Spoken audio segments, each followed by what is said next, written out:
नमस्कार दोस्तों। हिंदी भाषा का विकास, हिंदी भाषा को समझें। हिंदी हम लोग क्या है, मातृभाषा है, अति महत्वपूर्ण है। देखिए आपका हिंदी भाषा राष्ट्र की भाषा। आइए समझते हैं वो उस तरीके से। ये आपका पार्ट नंबर 2 है। इसके पहले हम पार्ट 1 का वीडियो बनाए थे, जो नहीं देखे हैं जाइएगा डिस्क्रिप्शन बॉक्स के लिंक में, वहाँ मिल जाएगा आपको पार्ट 1 का। हिंदी भाषा का विकास कैसे हुआ, कब से स्टार्ट हुआ है, क्या क्या भाषाएं हैं, कितनी भाषाएं में से एक है एक हिंदी, उनके बारे में जानेंगे।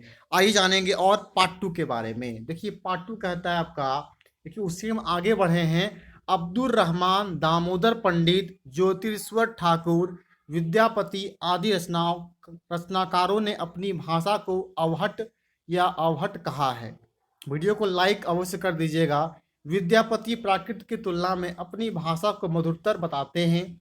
देसील बयाना सब जन मिठा ते तेसन जंपो अवहट्टा, अर्थात देश की भाषा सब लोगों के लिए मीठी है, इसे अवहट्ठा कहा जाता है देश की भाषा को।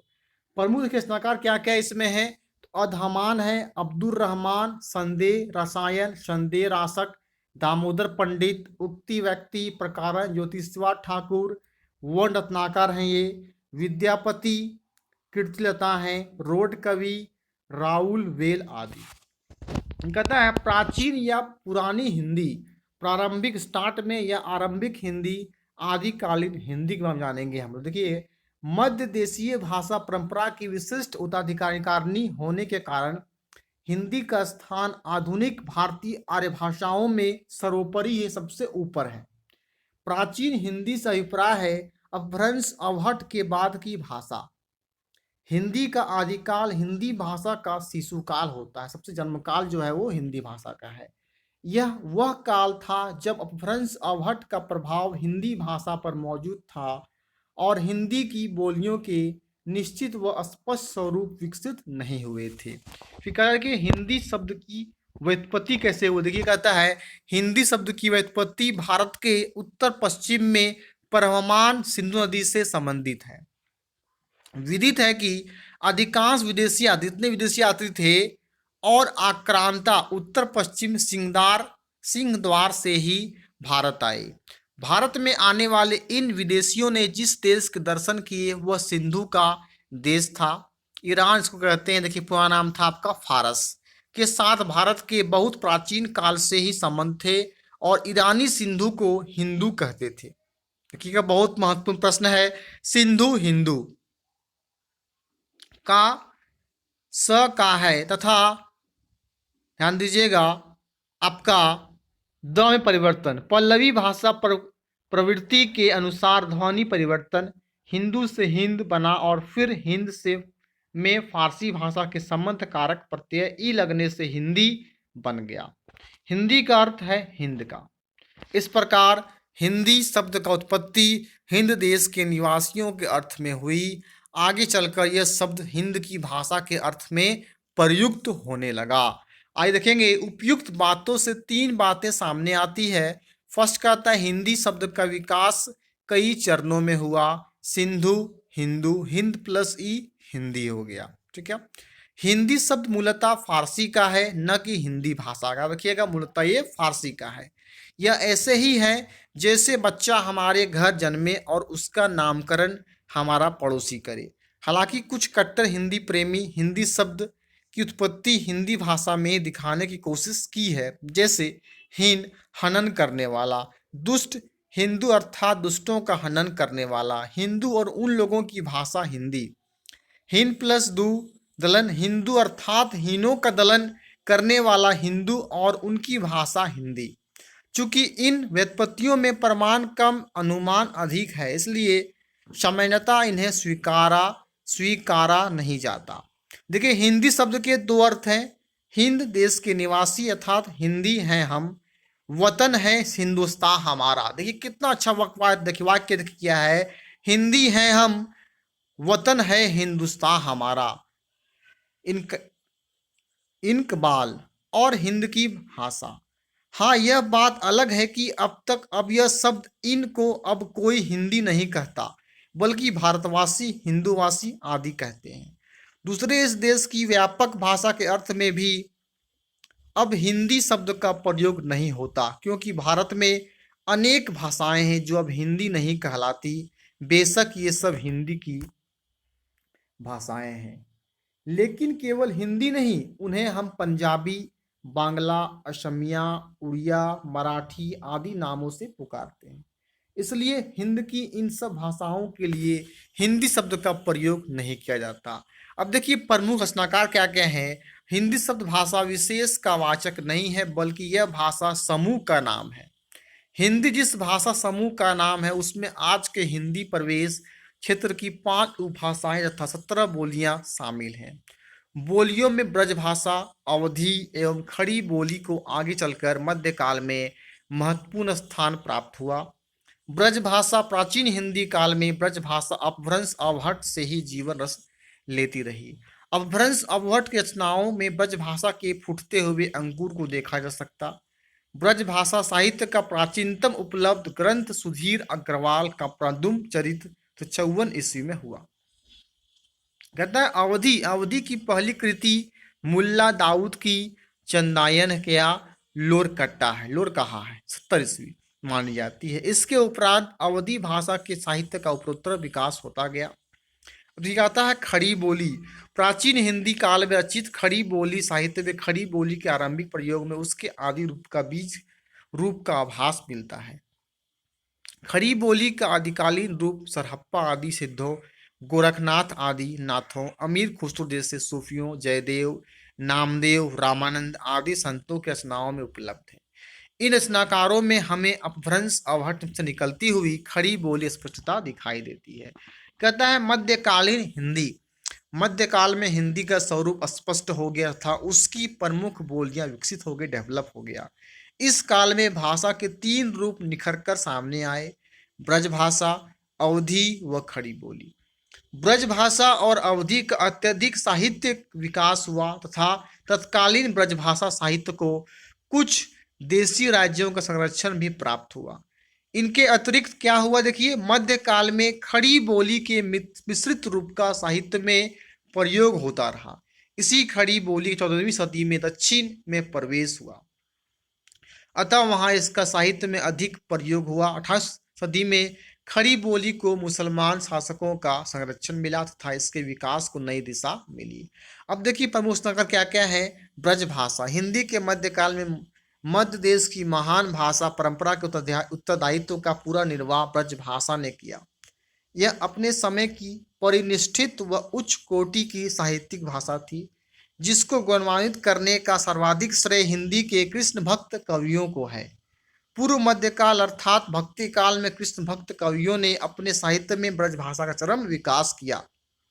पुष्टि मार्ग की शुद्धता संप्रदाय के सूरदास क्या लिखे कि सूरदास लिखे हैं सूरसागर, नंददास निम्बारका समुदाय के श्री चैतन्य संप्रदाय के कथाकार सभी को क्या किए हैं, इसको लिखने का काम किए। देखिए जिन्हें अष्टछाप का जहाज कहा जाता है, किसे, सूरदास का है, जिन्हें अष्टछाप का जहाज कहा जाता है उत्तर मध्यकाल अर्थात रीति काल में। आइए देखिए और जानेंगे में अनेक आचार्यों एवं कवियों ने ब्रज भाषा में लाक्षणिक एवं रीति ग्रंथ लिखकर ब्रज भाषा के साहित्य को समृद्ध किया।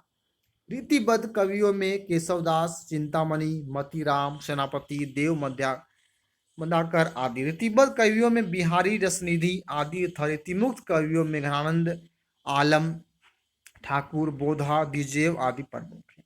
ब्रजबोली बंगाल में कृष्ण भक्त कवियों द्वारा प्रसारित भाषा का नाम। अब देखिए अवधी को साहित्यिक भाषा के रूप में प्रतिष्ठित करने का श्रेय सूफी में प्रेम मार्गी कवियों को है। कुलबन, कुतुबन, मिर्गावती, जायसी, पद्मावत, मंझन, मधुबामल्दी, आलम, देखिए ये सब कुछ है, देख लेते हैं। शेख निसार, यूसुफ, जुलेफा, अली शाह, प्रेम चिंगारी आदि प्रमुख जायसी थे। अवधी को राम भक्त कवियों ने अपनी अभिव्यक्ति का माध्यम बनाया। विशेषकर तुलसीदास ने राम को जिस साहित्यिक ऊंचाई पर पहुंचाया वह अतुलनीय है। मध्यकाल में साहित्यिक अवधि का चरमोत्कर्ष 2 कवियों में मिलता है, जायसी और तुलसीदास में। 2 मिलता है, जायसी और तुलसीदास में। जायसी के यहाँ जहाँ अवधि का ठेठ ग्रामीण रूप मिलता है, वहाँ तुलसी के यहाँ अवधि का तत्वमुखी रूप है। देखिए खड़ी बोली, मध्यकाल में खड़ी बोली का मुख्य केंद्र उत्तर से बदलकर दक्कन में हो गया। इस प्रकार मध्यकाल में खड़ी बोली के दो रूप हो गए, उत्तरी हिंदी व दक्कनी हिंदी। खड़ी बोली का मध्यकालीन रूप क्या क्या है? कबीर है, देखिए, नानक, दादू, मलुकदास, रज्जब आदि संतों गंकी चंद वर्णन की महिमा है। रहीम के मदनाष्टक, आलम के सुदामा चरित, जटमल की गोरा, बादल की कथा, वली, सौदा, इंसा, नजीर। अब देखिए आधुनिक कालीन हिंदी की हिंदी क्या है? हिंदी के आधुनिक काल तक आते आते ब्रज भाषा जनभाषा से काफी दूर हट चुकी थी और अवधि ने तो बहुत पहले से ही साहित्य से मुंह मोड़ लिया था। 19वीं सदी के मध्य तक अंग्रेजी सत्ता का महत्तम विस्तार भारत में हो चुका था, अंग्रेजी भी आ गया था। इस राजनीतिक परिवर्तन का प्रभाव मध्य देश की भाषा हिंदी पर भी पड़ा।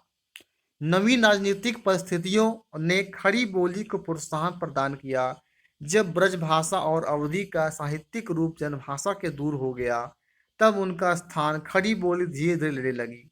अंग्रेजी सरकार ने भी इसका प्रयोग आरंभ कर दिया। हिंदी के आधुनिक काल में प्रारंभ में एक और उर्दू का प्रचार हो गया। क्या हुआ? उर्दू का होने लगा। और दूसरी ओर काव्य की भाषा ब्रज भाषा होने के कारण खड़ी बोली को अपने अस्तित्व के लिए संघर्ष करना पड़ा।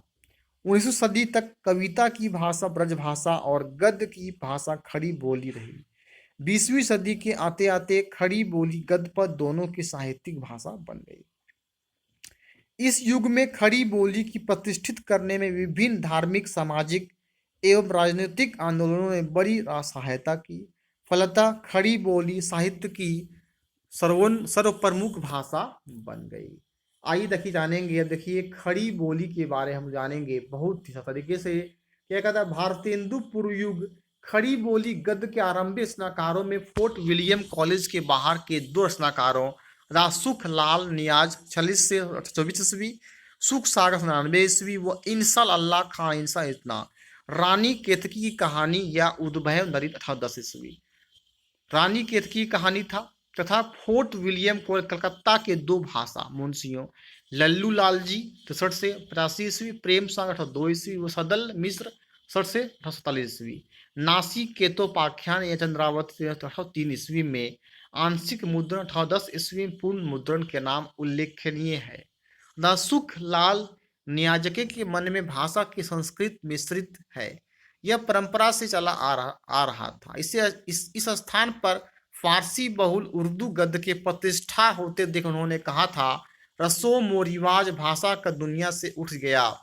आचार्य शुक्ल के शब्दों में मुंशी जी अर्थात मुंशी दासुख लाल में हिंदुओं की शिष्ट बोलचाल की भाषा ग्रहण की, उर्दू से अपनी भाषा नहीं ली। इंसा अल्लाह खां इंसा के अनुसार रानी केतकी की कहानी में हिंदवी छूट और किसी बोली का पूट नहीं है। लेकिन पूरा कहानी करवा रहे हैं आपको। देखिए यहाँ पे हर जगह बताया गया है कैसे कैसे व्यवहार के अनुकूल है, न संबंध विचारधारा के योग्य हैं। सदल मिश्र की भाषा के बारे में आचार्य शुक्ल का कहना है, इन्होंने व्यवहारवादी के बारे में बताया। देखिए भारतेंदु पूर्व युग में मुख्य संघर्ष हिंदी की स्वीकृति और प्रतिष्ठा को लेकर था।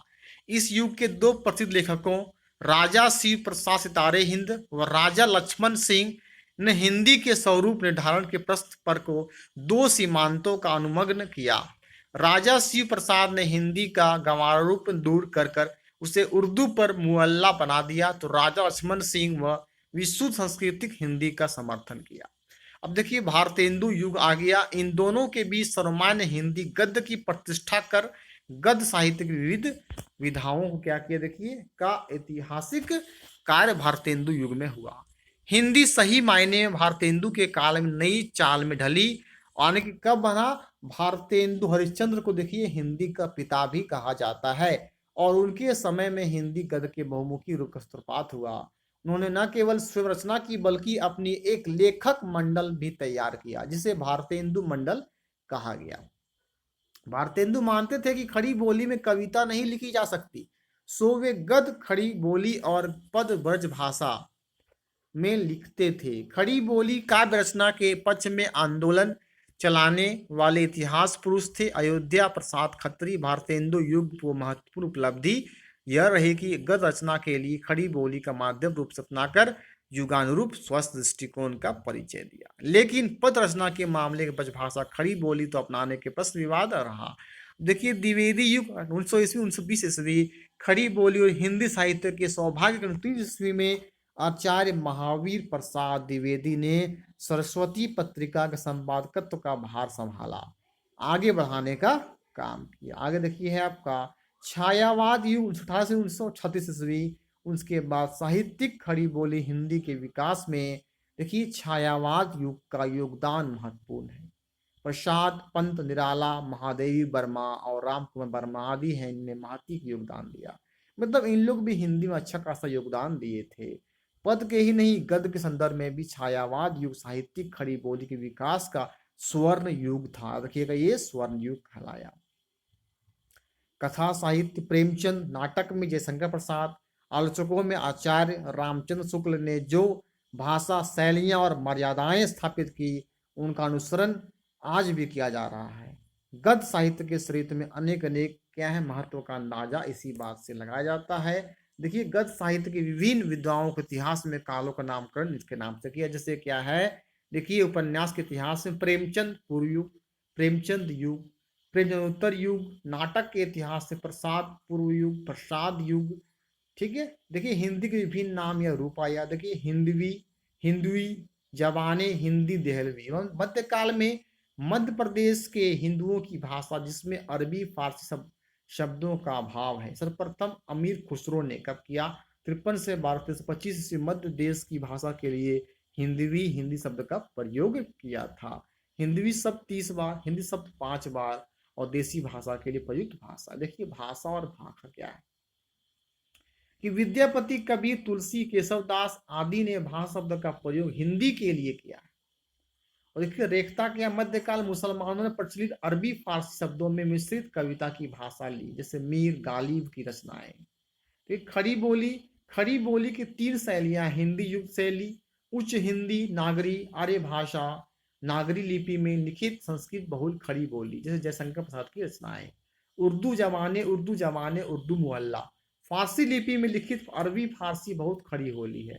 देखिए हिंदुस्तानी, हिंदू उर्दू का मिश्रित रूप व आम जन द्वारा प्रयुक्त, जैसे प्रेमचंद की रचनाएं होती। नोट 13वीं सदी से 18वीं सदी तक हिंदी उर्दू में कोई मौलिक भेद नहीं था। देखिए हिंदी विभिन्न अर्थ है, भाषा शास्त्रीय अर्थ के नागरी लिपि में है, संवैधानिक वैधानिक कानूनी है, सामान्य अर्थ व्यापक अर्थ के रूप में है। आधुनिक युग में हिंदी को केवल खड़ी बोली ही सीमित नहीं किया जा सकता, हिंदी की सभी उपभाषाएं और बोलियां हिंदी की व्यापक अर्थ में आ सकती है। तो ये कुछ इंपॉर्टेंट है, हिंदी भाषा का विकास कैसे हुआ, क्या खड़ी बोली है, किस सदी में स्टार्ट हुआ, किस किस के बारे में क्या इंपॉर्टेंस है, महत्वपूर्ण वो चीजें बताई गई है। वीडियो अच्छा लगा लाइक शेयर कमेंट कर दे। अब आपको हिंदी की नॉलेज मिलता रहेगा। फिर मिलेंगे, थैंक यू।